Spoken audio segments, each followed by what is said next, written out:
Hello everyone, welcome to my channel. আজকের ভিডিওতে আমি ক্লাস 7 কোষে দেখি 1.1-এর 9-এর দাগে যে সরলগুলো রয়েছে সেগুলো তোমরা কিভাবে সলভ করবে দেখাবো। আমার আগের ভিডিওগুলোতে এর আগের অঙ্কগুলো আমি করে দেখিয়েছি। তোমরা যারা এখনও দেখোনি তারা আমার চ্যানেলে গিয়ে দেখে নিতে পারো। তাহলে চলো স্টার্ট করা যাক। দেখো 9-এর দাগের প্রথম অঙ্কটাতে রয়েছে 13/25 ইন্টু 1/7-8। দেখো কিভাবে আমরা অঙ্কটাকে সলভ করব। আমরা লিখব 13/25 ইন্টু 15/8। 15/8 কীভাবে আসলো? 1/7-8কে আমরা, এটা একটা মিশ্র ভগ্নাংশ, এটাকে আমরা অপ্রকৃত করেছি। হরকে পূর্ণ সংখ্যা দিয়ে গুণ করেছি, তার সঙ্গে লব যোগ করেছি, অর্থাৎ সেটা হয়েছে 15/8। এবার 15 আর 25কে দেখো আমরা কাটাকুটি করেছি 5 দিয়ে। 3 হয়েছে 15কে কেটে, আর 25কে কেটে হয়েছে 5। তারপরে আমরা উপরে নিচে গুণ করে 39/40 পেয়েছি। 2-এর দাগের অঙ্কটা ছিল এটা। আবারও আমরা আগের মতোই মিশ্র ভগ্নাংশকে অপ্রকৃত করেছি। দেখো 8 দুগুণে 16 আর 5-এ হয়েছে 21, 21-এর 8, আর এটা হয়েছে 44/21। তো 21 আর 21 আমরা কাটাকুটি করে ফেলেছি। 8 আর 44কে আমরা 2 দিয়ে প্রথমে কেটেছিলাম, তারপর আবারও 2 দিয়ে কেটে আমরা পেয়েছি 11/2। এটাকে আমরা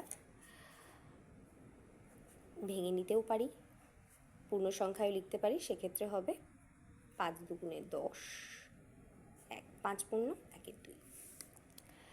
আচ্ছা, 3-এর দাগেরটা দেখো।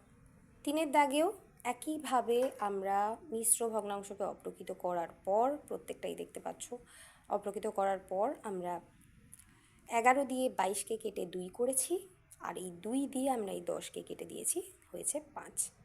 তারপরে দেখো বেরিয়েছে, ওপরে লবগুলোকে গুণ করে বেরিয়েছে 412, হর হয়েছে 15। তারপর আমরা ভাগ করার পরে পেয়েছি 27 পূর্ণ 7-এর 15। এরপরে রয়েছে 4-এর দাগের। 4-এর দাগের অঙ্কটাতে দেখো, 4-এর দাগের অঙ্কটা কিন্তু দশমিকে রয়েছে, তাই আমরা জানি যে দশমিক যখন আমাদেরকে তুলতে হয় তখন আমরা কি করি, হরে আমরা দশমিকের পরের যে কটা সংখ্যা থাকে 1 বসিয়ে ঠিক ততগুলো শূন্য বসাই। অর্থাৎ এখানে প্রথমে দশমিকের পরে 3টে সংখ্যা, তাই দশমিকের পরে দেখো আমরা হরে দেখো 1-এর পাশে 3টে সংখ্যা, 3টে শূন্য বসিয়েছি। বসানোর পরে এক্ষেত্রেও তাই যথারীতি দশমিকের পরে 2টো সংখ্যা, আমরা নিচে 1-এর পাশে 2টো সংখ্যা বসিয়েছি। তারপরে দেখো কাটাকুটি করেছি আমরা, করার পরে বেরিয়েছে 1-এর 2000, সেটাকে আমরা 10 ভাগ করে দিয়েছি। দেখো ভাগ করার পরে বেরিয়েছে 0.0005। তারপরে চলে আসছি 5-এর অঙ্কটাতে। 5-এর অঙ্কটার ক্ষেত্রেও দশমিকের রয়েছে। দেখো আমরা দশমিক তুলে নিচে প্রথমে বসিয়েছি 100, যেহেতু দশমিকের পরে 2টো সংখ্যা। পরেরটাতে দেখো দশমিকের পরে একটা সংখ্যা, তাই নিচে 10, তারপরেরটাতেও তাই নিচে 10।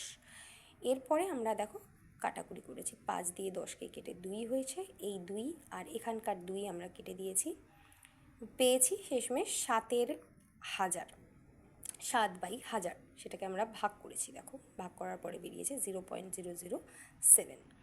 দশমিক নিয়ে আমাদেরকে শূন্য নিতে হয়েছে, তারপরেও দেখো আরও 2টো শূন্য নেওয়া হয়েছে, তারপর 7 দিয়ে মিলেছে।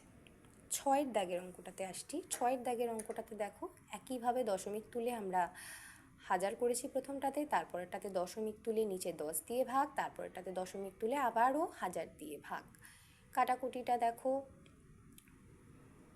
25কে আমরা 25 আর 10কে আমরা কাটাকুটি করেছি, 25কে কেটে হয়েছে 5, আর এখানে দেখো 2 দিয়ে আমরা আবার কেটেছি হচ্ছে 10কে, দিয়ে হয়েছে এখানে 5। আচ্ছা, এই 5 আর 5 আমরা কেটেছি, তারপরে আমাদের বেরিয়েছে 29 দেখতে পাচ্ছ এটা হচ্ছে 2 লক্ষ। তো এটাকেও আমরা ভাগ করেছি। ভাগ করার পরে আমরা পেয়েছি 0.00145। দেখতে পাচ্ছ। তো এই হচ্ছে আজকের সরলগুলো। 9-এর দাগে যে কটা সরল ছিল আমি সবগুলো করিয়ে দিলাম। আজকের এই ভিডিওটা যদি তোমাদের ভালো লেগে থাকে তাহলে ভিডিওতে একটা লাইক করে চ্যানেলটা সাবস্ক্রাইব করে রাখতে পারো। আমি পরের ভিডিওতে 10-এর দাগের যে সরলগুলো রয়েছে সেগুলো করে দেখাবো। Thanks for watching.